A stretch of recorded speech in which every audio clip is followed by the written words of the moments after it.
నమస్కారం. ప్రస్తుతం మనతో పాటు ప్రముఖ ఆధ్యాత్మికవేత్త, ప్రముఖ జ్యోతిష్య వాస్తు పండితులు ముల్లపూడి సత్యనారాయణమూర్తి గారు ఉన్నారు. వారితో మాట్లాడిద్దాం. నమస్కారం గురువుగారు. నమస్కారం మా సజ్జన. గురువుగారు, క్రోధినామ సంవత్సరం ఉగాది రాశి ఫలితాల్లో భాగంగా ముందుగా మేషరాశి వారికి ఎలా ఉండబోతుందో తెలియచేయండి. మేషరాశి వారికి మనకి ఆదాయ వ్యయాలను కనుక మనం చూసుకుంటే ఈ క్రోధినామ సంవత్సరం 2024లో ఆదాయము 8 ఉంది, వ్యయం 14 ఉంది.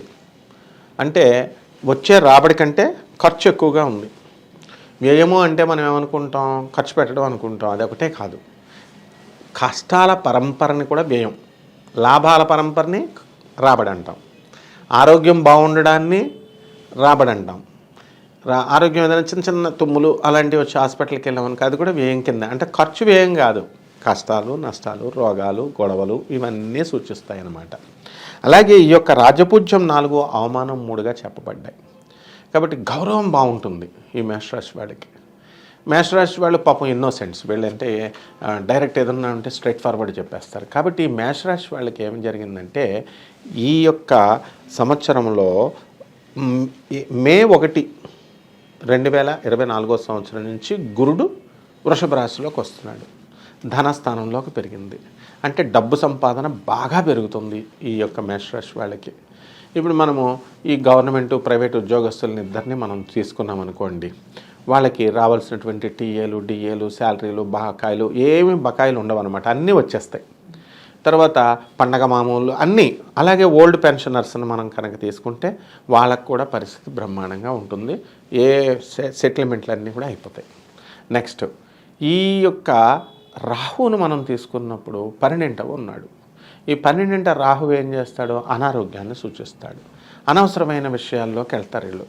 ఇప్పుడు ఎవడో ఫ్రెండ్ పెళ్లి చేసుకుంటున్నాడు అనుకోండి, స్టూడెంట్స్లో వీళ్ళు ఫ్రెండ్స్ మేమంతా అని చెప్పేసి ఆ అమ్మాయిని కిడ్నాప్ చేసుకొచ్చి పెళ్లి చేశారు అనుకుందాం. పెళ్లి చేస్తే వాళ్ళ ఫాదర్ కేసు పెడతాడు కదా, అమ్మాయి ఫాదరు. పెళ్ళికొడుకు, అసలు పెళ్ళికొడుకు, అసలు పెళ్లి కూతురు బాగుంటారు, వీళ్ళు వెళ్ళిపోతారన్నమాట. ఎక్కువ ఇలాంటి అన్నెసరీ ప్రాబ్లమ్స్ కోరి తెచ్చుకుంటారు, మానసిక ఆందోళనలు తెచ్చుకుంటారు. ఇక శని లాభంలో ఉన్నాడు కాబట్టి ఎంత మార్కెటింగ్ ఏజెంట్స్ ఉంటారు, వాళ్ళంతా కూడా ఎంత తిరిగితే అంత లాభం. తర్వాత ఈ ఐరన్ సంబంధమైనటువంటి వ్యాపారాలు, స్టీల్స్, ఈ బిజినెస్లో మంచి కుబేరులు అవుతారు. ఆ తర్వాత ఎంతో కాలంగా పెండింగ్లో ఉన్నటువంటి పనులన్నీ కూడా పెండింగ్లో పూర్తయిపోతాయి. ఇక 6వ ఇంట్లో కేతు, ఇది మ్యాజిక్ చేస్తుంది. ఇదేం చేస్తుంది అంటే శత్రువులను మిత్రులుగా చేస్తుంది. భక్తి విపరీతంగా పెరిగిపోద్ది. అసలు మేషరాశి వాళ్ళంతా చాలా ప్రాక్టికల్ ఉంటారు. ఎందుకంటే వీళ్ళు ఆర్మీల్లోనూ ఎక్కువ చేరతారు. ఒక ఆర్మీ కమాండర్ నా ఫ్రెండ్ శ్యామ్ సుందర్ అండి, ఏమంటాడు ఆయన, మనము ఈ దేవుళ్ళు ఇవన్నీ చేస్తూ ఇలాగ సార్, మా కమాండర్ వచ్చి అటాక్ ఫైర్ అన్నాడంటే మేము ఫైర్ చేసేయాలి సార్, అటాక్ చేసేయాలా, మేము పూజ చేసుకుని మొత్తం చూసుకొని వెళ్తే ఎలా సార్ అంటే వాళ్ళ మెంటాలిటీ అలా ఉంటుందన్నమాట. అటువంటి వాళ్ళ విచిత్రం ఏమిటంటే ఈ క్రోధినామ సంవత్సరంలో చక్కగా హారతిచ్చుకుంటూ ఉంటారనమాట, గుళ్ళకి గోపురాలకి తిరుగుతారు, భక్తి పెరుగుతుంది. ఇకపోతే మనం శుక్రుడి యొక్క పరిస్థితిని మనం తీసుకున్నప్పుడు 12 జూన్లో 2024 సంవత్సరంలో ఈ యొక్క శుక్రుడు మిథున రాశిలోకి వస్తున్నాడు. అప్పుడు వీళ్ళు ఇళ్ల స్థలాలు అవి కొనడానికి అవకాశాలు మనకి ఉన్నాయి. ఆ విధంగా ఈ గృహాలు ఇవన్నీ కూడా అద్దెళ్ళల్లో ఉన్నటువంటి వాళ్ళు పెద్దిళ్లలోకి వెళ్ళడం ఈ విధంగా జరుగుతుంది. అలాగే సంతానం లేనటువంటి వాళ్ళని కనుక మనం తీసుకున్నట్లయితే ఈ సంతానానికి మనకి 12 జూలై తర్వాత ఈ కుజుడు వృషభ రాశిలోకి వస్తున్నాడు. కాబట్టి ఈ సోదరుల వృద్ధి, సంతానం లేనటువంటి వాళ్ళకి సంతానం కలగడము, వివాహాలు కానటువంటి వాళ్ళకి వివాహాలు అవుతాయి. ఇలా విద్యార్థులకు కూడా బాగుంటుంది. ఇక మనం నెలల వారీగా మనం కనుక చూసుకున్నట్లయితే మనకి 4 నెలల చొప్పున మనం చూసుకుందాం. ఉదాహరణకి ఈ ఏప్రిల్ నెలలో వీళ్ళకి ఎలా ఉంటుందంటే తమ యొక్క వాక్చాతుర్యంతో అన్ని సమస్యలకి పరిష్కరించేసుకుంటారు వీళ్ళు. అలాగే ఆర్థిక స్థితిగతులు ఎలా ఉంటాయి అంటే సామాన్యంగా ఉంటాయి వాళ్ళకి. అలాగే ఉద్యోగస్తులు వాళ్ళ కొలీగ్స్తో తర్వాత సుపీరియర్ ఆఫీసర్స్తో, సబార్డినేట్ స్టాఫ్తో మంచి రిలేషన్స్ని పెంచుకుంటారు. ఏప్రిల్తో ఈ విధంగా ప్రారంభమై జూలైలో ఎలా ఉంటుందంటే బంధుమిత్రులతో కూడా ఎక్స్టెండ్ చేసుకునే సత్సంబంధాలు పెంచుకుంటారు. మోకాళ్ళకి పాదాలకి మాత్రం కొంచెం చికిత్సలు చేయించుకోవాల్సి వస్తుంది. ఈ ప్రాబ్లం వస్తుందన్నమాట. అలాగే ప్రభుత్వ సహాయం స్టూడెంట్స్కి లభిస్తుంది. ఇకపోతే మనము నవంబర్ నెల దగ్గరకు వచ్చేద్దాం. ఇక్కడ ఏమవుతుందంటే ఈ 4 నెలలు ఎలా ఉంటాయంటే శరీర రుగ్మతలు తొలగిపోతాయి. ఈ మోకాళ్ళ శస్త్రచికిత్సలన్నీ పోతాయి, తగ్గిపోతాయి. హ్యాపీగా వీళ్ళు ఉంటారు. ఇల్లులు అన్నీ కూడా కొనుగోలు చేసి, గృహప్రవేశాలు ఇవన్నీ కూడా చేసి, సంతానం కూడా ఎంప్లాయ్మెంట్ చేసి, డబ్బులన్నీ కూడా తెచ్చి వీళ్ళందరినీ కూడా సంతోషపరుస్తారు. ఇకపోతే జాన్వరి దగ్గరికి వచ్చేసరికి వృత్తి వ్యాపారాలు అన్నీ కూడా అనుకూలంగా ఉంటాయి. మీకు సామాజిక పరంగా మీకు గౌరవం కలుగుతుంది. సినీ సంగీత సాహిత్య రంగాల్లో ఉన్న వాళ్ళకి గౌరవాలు బాగా పెరుగుతాయి, జీతాలు బాగా పెరుగుతాయి. ఇక మార్చ్ ఆఖరు మళ్ళీ మనకు ఉగాది వచ్చేదాకా కూడా ఎలా ఉంటుంది, 2025 సంవత్సరంలో మనకి శుక్రుడు మిశ్రమ ఫలితాలను ఇస్తాడు. నూతన పెట్టుబడులన్నింటినీ కూడా మీకు కొత్త వ్యాపారస్తులు, పార్ట్నర్స్ వీళ్ళంతా కూడా రావడం జరుగుతుంది. వీళ్ళు అనేకమైనటువంటి అపాయాల నుంచి బయటపడి చక్కగా అన్నీ కూడా బంధువర్గాన్ని వాళ్ళకందరికీ కూడా మరి కొంత మనశ్శాంతిని తీసుకొస్తారన్నమాట. ఈ విధంగా ఈ 2024 సంవత్సరంలో ఈ మేషరాశి వాళ్ళకి ఉంటుందమ్మా.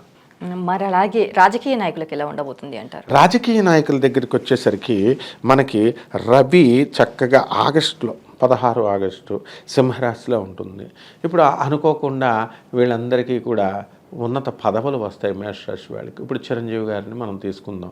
చిరంజీవి గారికి అనుకోకుండా ఆయన కోరుకోలేదు, రాజ్యసభ సభ్యుడు యూపీ నుంచి ఇస్తున్నారు, పద్మవిభూషణ్ ఇస్తున్నారు. అలా నామినేటెడ్ పోస్టులు ఈ మేషరాశి వాళ్ళకి కలగడానికి అవకాశాలు ఉన్నాయి.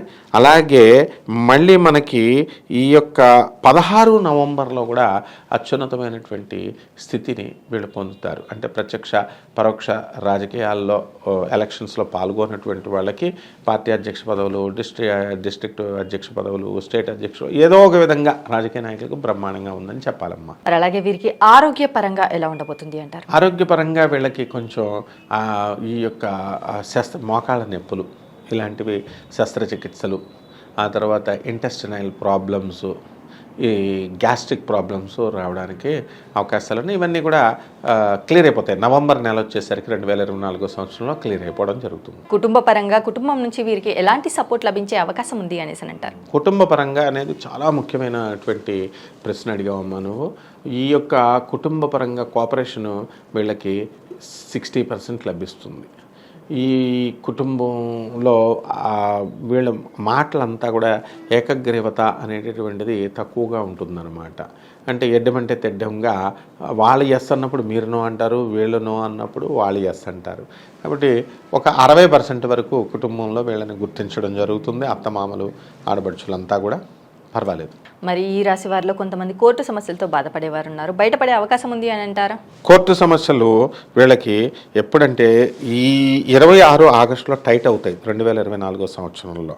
ఆ తర్వాత మళ్ళా మనకి 7 డిసెంబర్ 2024 సంవత్సరంలో రెట్రోగ్రేడ్ అవుతున్నాడు. కాబట్టి కోర్టు సమస్యలు, అడ్జర్న్మెంట్ డేట్స్, వాయిదాలు వేస్తూ ఉంటారు.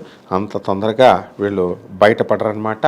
1 జూన్ 2024 సంవత్సరంలో ఏమైనా బయటపడితే ఈ కుజుడి యొక్క పరిస్థితి బాగుంది కాబట్టి అప్పుడు ఆ నెలలో కోర్టు ఆర్డర్స్ వచ్చినటువంటి వాళ్ళకు అనుకూలమైన తీర్పులు వస్తాయి. మరి అలాగే ఈ రాశి వారు చేసుకోవాల్సిన పరిహారాలు ఏంటంటారు? ఈ యొక్క పరిహారం దగ్గరికి వచ్చేసరికి రాహు జపం చేసుకోవాలి, రాహు స్తోత్రాలు చేసుకోవాలి. రాహుకి కిలోంపావు మినుముల్ని, ఆవు పేడ రంగు ఉన్నటువంటి వస్త్రాలని శనివారం నాడు ఉదయం 8 గంటలకి దానం చేసుకోవాలి.